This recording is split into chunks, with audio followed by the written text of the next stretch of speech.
இதுல எப்படி சீமான் நீ முதலமைச்சரான சமாளிப்ப வந்தவன முதல் கையெழுத்து மஞ்சள் நோட்டீஸ். இந்த அரசு திவாலாயிருச்சு. இதுவரை இந்த கடனுக்கு எனக்கு எந்த சம்பந்தம் இல்ல. நீ கடனை எவன்கிட்ட கொடுத்து அவன்கிட்ட வாங்கிக்க, வேணா எங்க புதைச்சிருக்குன்னு சமாதி முகவரி வேணா தாரேன் போய் வசூலிச்சுக்க. அவன் ஆட்சியில் இருந்த அமைச்சர் மந்திரி மாதிரி அவன் குடும்பம் தாரு பாரு. உண்மையிலே நடக்க, நீ சிரிக்காத, உண்மையிலே நடத்திடுவேன்.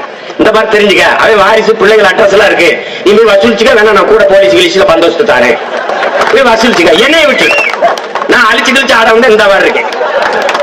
புரட்டாசூரிக்கு இந்த மாதிரி அழிச்சு கழிச்சு மறுபடியும் சாப்பிடறேன் வா. இப்ப வை எங்கால போட்டு மறுபடியும் கொடை போடுறேன். உள்ள இருந்து போறா போடு. இப்ப கடன் கொடு. எதுக்கு? நான் ஏரி வெட்ட போறேன், அணை கட்ட போறேன், நான் குளம் வெட்ட போறேன், ஆடு மாடு வளர்த்த வேளாண்மை செய்யறது, பண்ணை நிலங்கள் உருவாக்கி என் பிள்ளைகளுக்கு வேலை கொடுக்க போறேன். எனக்கு கடன் தான். இந்த கடனுக்கு நான் நல்ல அப்பனுக்கு பிறந்தேன், ஆத்தாளுக்கு பிறந்தேன், நான் பொறுப்பு. நீ உண்டாதான் அது அதெல்லாம் நாம் கடன் கட்டிக்கிட்டு இருக்க முடியாது. அவன் வாங்கி தந்து கொடுத்துக்கிட்டு 850 ஏக்கர்ல தோட்டம், 100 ஏக்கர்ல எஸ்டேட், மாளிகை கட்டி வாங்க போய் நான் வாங்க முடியாது. எல்லாத்தையும் மாத்தி விட்டுறோம், எல்லாத்தையும் தலைகளை மாத்திரும்.